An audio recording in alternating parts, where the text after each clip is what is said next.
why did I never think of this? Like, this is absolutely genius. Welcome to another episode of the Unmanned podcast, powered by USI. Today we sit down with Tonie Smith, the lead drone instructor at National City Adult School in the Sweetwater Union High School District, located in beautiful San Diego. We'll get to better learn about how Tonie and her school prepares students for careers in the aviation industry. We also get to see how an interesting turn of events led to Tonie working in the first ever drone as a first responder program in Chula Vista. You might remember them from a previous guest shout out. I'm excited for today. Let's go. We're really excited to have you on the Unmanned podcast today. And really, I wanted to learn more about how you're interacting at your school. And we'll give you a moment to talk about what you're doing now and a bit about your background. But we're really excited here at the Unmanned podcast to have you on. So why don't you tell our audience a bit about yourself, your background, and what you're doing today? Yeah, absolutely. So although I am in sunny San Diego, mostly sunny San Diego, I'm not originally from the West Coast. From the Midwest, Wisconsin, born and bred, where, I went to school, and never during that schooling period did I ever think I would end up where I'm at. So I went into business quite early. From high school, I was working for a law firm, then went to work for the state of Wisconsin. After that, while I was in school, I landed a position with a marketing and sales company that kind of took me worldwide. We traveled, we coached, we worked with companies all over. And I was okay, but it wasn't exactly the best fit for me. So you get good at a job, but when you're like, oh, it's still work, which then, ended me in Central America, where I was volunteering for a few years, loved it.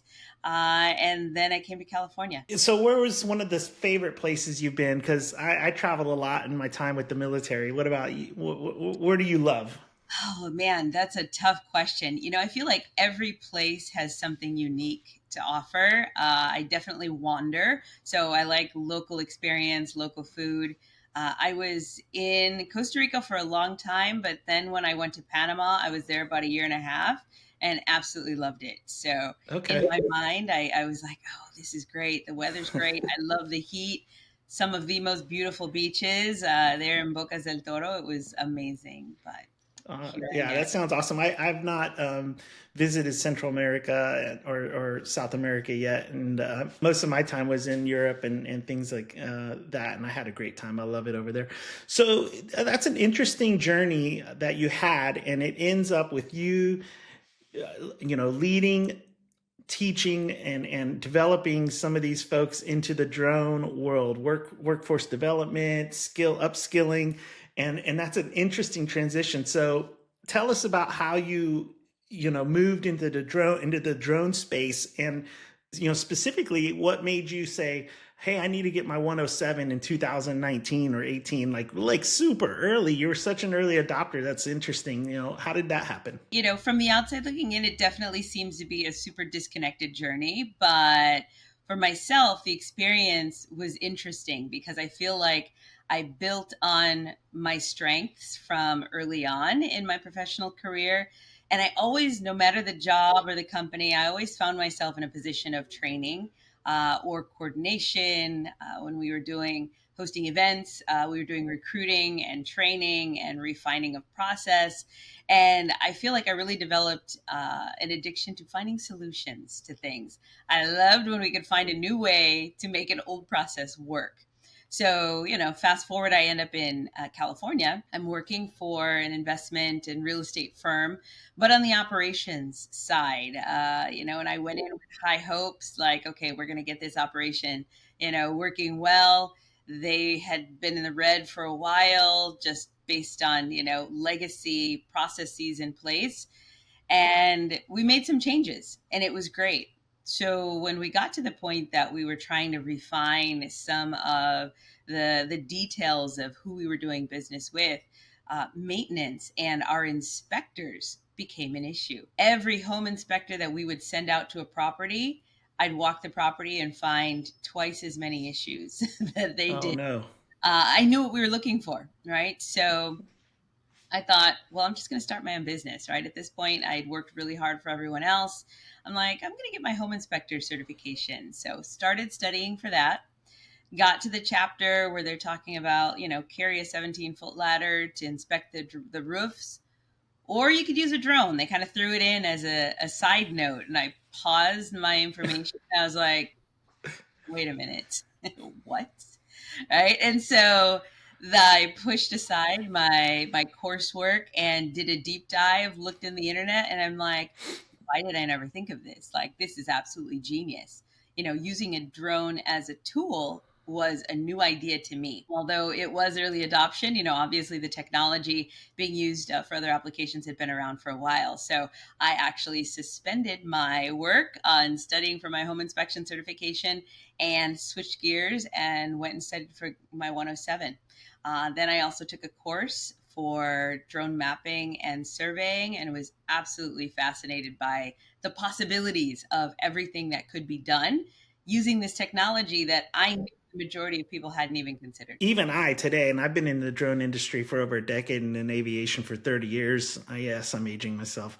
But I'm still finding out new ways and new use cases for drone technology. And it continues to amaze me how big this industry is, or how wide that industry scope is. I like the fact that you kind of saw two needs and you were like, I'm going to fill those needs. I'm going to address those needs. You were like, hey, I can do home inspections better. And then you went, oh, and I can do home inspections safer and more efficient. And so you kind of saw those, early on, and started working your way towards that. That's super interesting. You also moved into a bit of police work, or working for Chula Vista, or helping them. Like, explain that as well, because that's Yeah, interesting too. yeah, absolutely. So kind of indirectly, again, because I'm discovering the possibilities with the use of drones. So started using them for the industry that I was in. Got a call one day from a gentleman who told me that he was working as an RPIC for a company called Flying Lion, and that they were partnered with the Chula Vista Police Department, and that what they were doing was assisting with first response, so 911 calls and things like that. And he's like, we're about to expand. We need more pilots. I reached out to your instructors. They gave you a good referral. Would you be interested in working for the police department? And I thought, well, yeah, sure. I, look into that. Absolutely. Yeah. So after like my first year as an operator, I went to work for Flying Lion, and I didn't really know what to expect. I had never heard of drone as first responder before.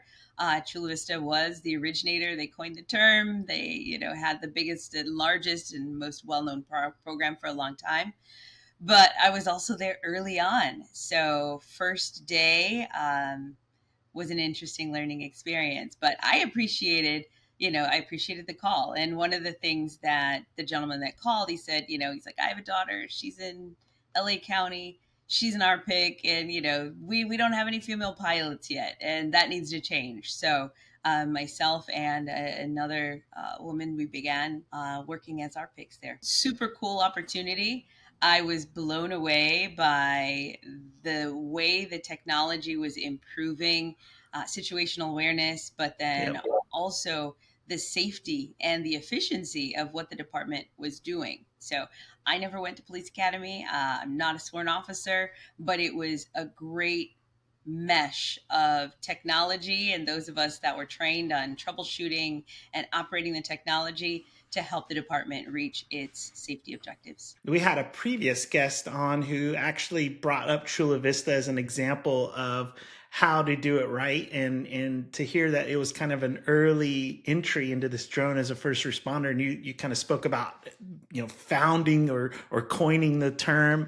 That's super interesting, and the fact that he and you kind of both explained that it's safety for both parties. You're creating an enhancement in safety for the officers involved, and an enhancement in safety for the public as well. And even if there's a possible a person of interest or whatnot, you can go into that scenario with all that situational awareness and not overreact as an officer, and hopefully it diffuses some of those situations by having that information before they get there on the scene. So that's really interesting, and I love that. And I don't think if you're going to fly a helicopter for the police departments, most police departments, you got to be a sworn officer. So it's interesting you say this as well. So the drone operators, were none of them sworn officers? So I think early on, they had some sworn officers that were operating and managing the equipment. However, when we're talking about the allocation of resources, it's not the best solution, right? You think police officers go to police academy to do police work. There was no need for them to be on a rooftop all day, right? Without being boots on the ground. If there was good communication and a good system in place that allowed them to get the information that they needed, they could put their police training to work. And as long as there was an understanding of what the objectives were and the priorities on the rooftop, we're in radio communication with an officer that's dispatching, or now they call them air support officers, who is a sworn officer. And he's kind of like the quarterback, right? So he's connecting the two, he's connecting the ground to the rooftop. And it really optimized the operations. And it gave us as drone operators the opportunity to be exactly that. And we weren't manually flying the drones. The systems were being operated through what are called teleoperations systems. So although we physically had controllers and we were doing the inspection and the setup, we're monitoring the operations throughout the flight. We're basically the troubleshooters, right? And again, early adoption, if heaven forbid the software crash or the internet at the department go out and they lose their visibility, which of course never happened all the time, never happened, right? Then we were able to use our knowledge, understanding of those drones to make sure we could take manual control as a redundancy. It's an extra safety measure. So yeah, those drones were never out of the control of the department, either through the software or through the operators on the roof, which again, we were there using our skills and our training and our understanding of the technology. We focused on that. We let the police worry about what's going on the ground. So all of those learnings culminated with where you are kind of right now, which is lead educator for a CTE in the San Diego area. Can you kind of describe what you're doing there and what that is about, and maybe the name of the school and things of that? Right now I'm teaching for the Sweetwater Union High School District, but we have 4 different adult school locations with a variety of CTE or career technical education programs, drones being one of them. How I got there is that after a few years working as an RPIC, I became the training and recruiting manager for Flying Lion. Again, bringing in my experience in operations and management and recruiting as the program grew and as other departments were opening up their own DFR programs, there was a need for us to find more pilots. So I was recruiting for multiple programs here on the West Coast, talking to hundreds and hundreds of drone pilots a year. And it was eye-opening to me because although I had a good foundation when I had gone through school and gotten my 107 and the understanding of the operations, it was surprising to me that there were so many pilots that didn't know some of the basics, right? The entry level knowledge base I didn't feel it was a really demanding position. But simple things like how to tell controlled from uncontrolled airspace, or how to operate, the menus on the drone, or how to do basic troubleshooting, logging hours, or understanding, how to fly tactically without relying on, your video controls and manual controls, things like that. And it was frustrating. So I, in my position, became a liaison and was doing outreach to local drone programs in San Diego area, Orange County, LA County, kind of reaching out going, hey, you've got a drone program, send your pilots to us when they're ready to, start their first position. I came across a school in the notes that said they had a drone program. I'd never heard of them. I had never received any candidate applications. And I thought, well, that's weird. So I reached out to them. they are located right across the bridge from Chula Vista. So I was super excited. I'm like, this is perfect, right? They're going to be a feeder. Um, when I reached out to them, they had me come in. They're like, oh, please come in and, talk about what you do and what the jobs are about. I went in as a guest speaker, found out that the teacher that they had, who had come from the education side, had transferred out. They didn't actually have a full time instructor. So they had students, they had a program, they had equipment, they had a budget. They didn't have anyone to teach. And me being a solutions person, I thought this is going to solve my problem because I'm struggling to find pilots. What if I just train the pilots that I would want to hire? And that's how that happened. So I applied my fourth year. You touched on something there too. Like the 107 is okay. It's an entry. It shows your interest, your maybe your passion and desire to enter into the drone industry. But it's really like just scratching the surface, and it's a lot of rote memorization. Really, when we get down to it, it doesn't give enough of that background to saturate the learner and really like understand those things that you talked about: airspace, ground and air risk, understanding that you're flying something or you're putting something into the national airspace that you're responsible for, and you're responsible to mitigate risks and things of that nature. So that's interesting you touched on that. I think that's where it's important to continue your education, to grow, to have a bit more of a refined learning experience to make yourself a professional drone operator. At the school you're at, what are its goals? What are its audiences and core competencies? Kind of how is the program structured? Being an adult school, our students are 18 years of age and older, so we can get students right out of high school, or we can have adults that are returning that are looking to add a certification to their resume or maybe even change careers. As far as the curriculum, I'm happy to say I can teach what I think is important to teach as long as it meets the CTE objectives that are established by the state. And the goal in career technical education is to develop the employability skills of the students. So that's where I came into the school and realized that, okay, there really isn't in general curriculum that was available for other CTE programs. There was no blueprint. There was no cut and paste, and that's then where I was introduced to USI. The I knew the objectives that I had. I knew already going in what I wanted the students to finish the program knowing, and I didn't see that in anything. Everything was 107 prep or kind of general, robotics.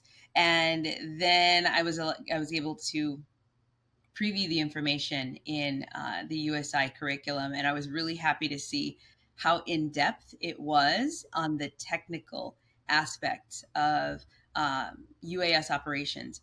But not only that, that I felt it was a great solution for those teachers who, unlike myself, were not coming from industry. If they're coming from an academic side, it introduced those concepts of risk assessment. It talked about pre-flight, the planning and the importance of proper setup in order to minimize the possibility of issues. It talked about the always present risk of something going wrong, and really allowed students to on paper prepare for those incidents. So Tawny, nothing goes wrong in drone operations. Come nothing, on. nothing wrong. And it's funny because I have some of my students and they come in, whether it's out of high school or a different educational experience. And at first they were extremely frustrated because in an academic environment, sometimes the tendency is students come in because they want to be taught, which is excellent. I'm all about lifetime learning, Yeah. but they're expecting the teacher to do the heavy lifting. But from my experience, I understood that a pilot that expected to be able to fall back on someone else to always figure things out and fix the issues was not going to be effective, no matter what position they were in. And they were not going to be safe. So, in my class, the outlines and the coursework that we have sets objectives. it explains the purpose, but then it allows students the opportunity to work through those problems and those issues themselves, and That's really good. get hands-on troubleshooting work done. Yeah, that's good because you're giving them kind of scenario based training, if you would, so they're prepared for those things. I mean, we joke about drone operations always going perfectly, but that's anything. I mean, I flew Black Hawk helicopters, 2,000 plus hours, and all 2,000 hours weren't smooth sailing. So Right. it could be any job, and especially when you're in the aviation industry, things kind of go left or right, and you need to be able to respond to that safely. Yeah, Uh, 100%. I always say my first day of work as a DFR RPIC, what everything that could go wrong did go wrong. And it was the best, but probably worst experience, but the best experience because it was stressful, but the pilot training us, we worked through it. It's trial by fire, trial by fire. At USI, we really, really strive to focus on training and creating curriculum that is powerful, technical, or powerful and technical, but not overwhelming. I mean, in 10 weeks, you can go from not knowing anything about drones at all to being ready to start your first job in 10 weeks. And nothing against a 4-year degree. I think that's wonderful. I have one, but you don't have to have a 4-year degree. Is our kind of belief. We can Right. train you to operate and be a professional aviator utilizing that curriculum. So it's great to hear that from you. But really, what kind of jobs are you seeing your graduates get? Because that's really where we're trying to get. We're trying to train students, train new entrants, entry level pilots, and then get them into the workforce. What are you seeing that? How are you seeing that work out? Yeah, no, that's a great question. Being that the 107 is like a gateway to so many different pathways, it has been a challenge because we can't teach everything, right? And because the goal is to get them in the workforce, I want to give them some essentials, but then kind of push them into the world of the workforce that's going to be the best fit for their interests and their experience. So while we have been able to pair and send a few pilots over to Flying Lion to work on rooftops, I've also had students that come in, and what they do is they expand their own businesses that they already have. I have another student that he was doing feral pig detection, right? And so came up with a solution of, well, hey, I could use infrared imaging and thermal imaging to do this even better. So goes back and does that. I've had students come in from Cal Fire or other agencies that in the job that they're in, they have an opportunity for advancement or to join their drone teams, but they need help with their 107. So we have multiple kind of exit points. We'll help with the 107 prep if that's all that the student needs to, reach their professional goals. Otherwise, we heavily depend then on the USI curriculum to give them a good foundation to figure out how they can continue to advance with the technology in other areas. But yeah, they really, the sky is the limit, which I know sounds super cliche, but it's true, right? We want to make those career paths clearer for students. The other thing that I do encourage is as the students are coming in, we do networking, we go to industry events. They're talking to professionals that are using drone technology, and they're also looking for opportunities for other further education. We already talked about the flying drones and the actual operations and running into headwinds there. What are some of the challenges or the unique issues that came about with your schoolhouse and training adult learners? And some people probably have jobs or time constraints or balancing their work life. What do you run into there? Yeah, absolutely. Well, the first challenge is everyone comes in on the first day of class and they want to fly, right? Which is great. Yeah.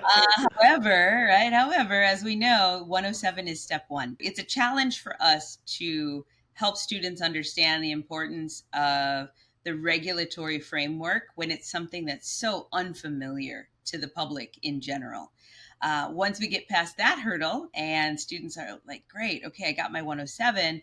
Well, now it's the understanding that flying is the least of their concerns. Yes, good tactical ability is important, but there's paperwork, there's inspection, there's maintenance. So getting students into the habit of prioritizing their pre-flight process is also a challenge because they, quite frankly, don't want to do it, right? They're showing up to fly.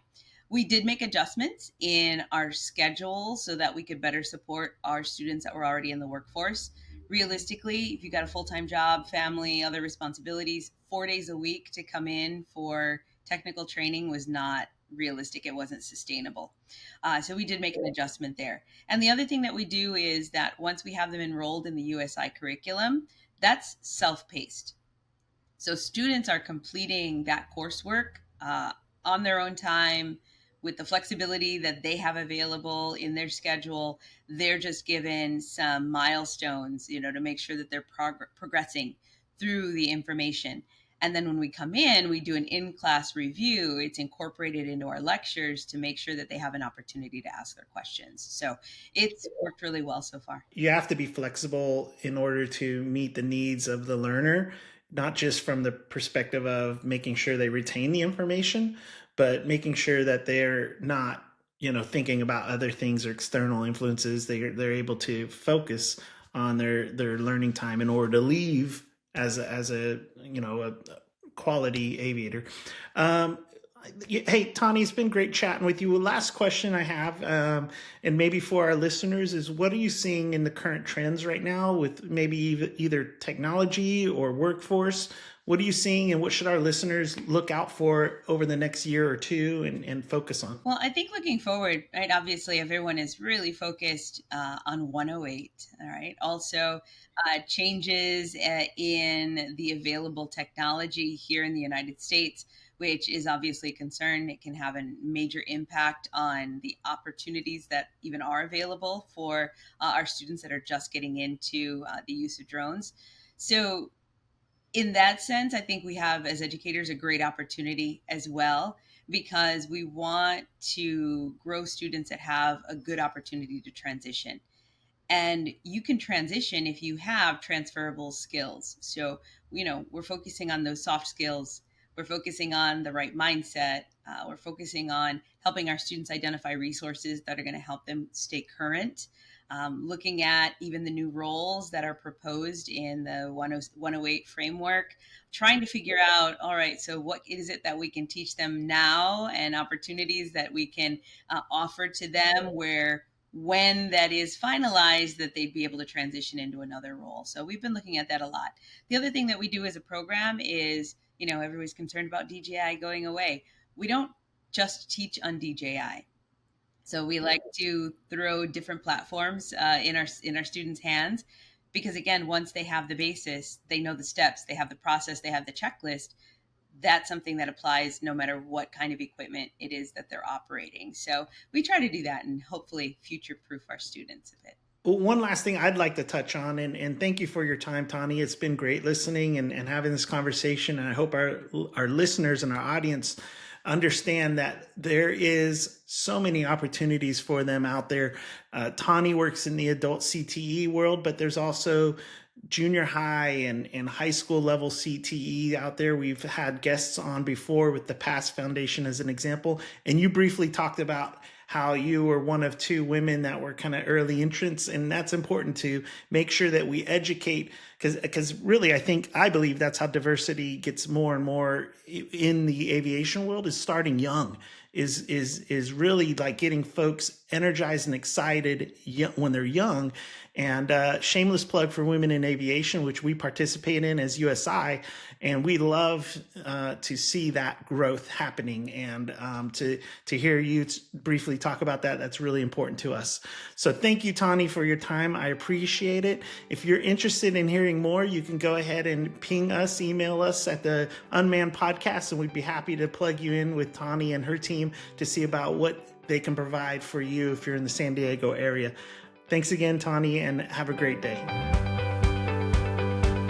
It's great to see passionate instructors out there preparing learners for global impact.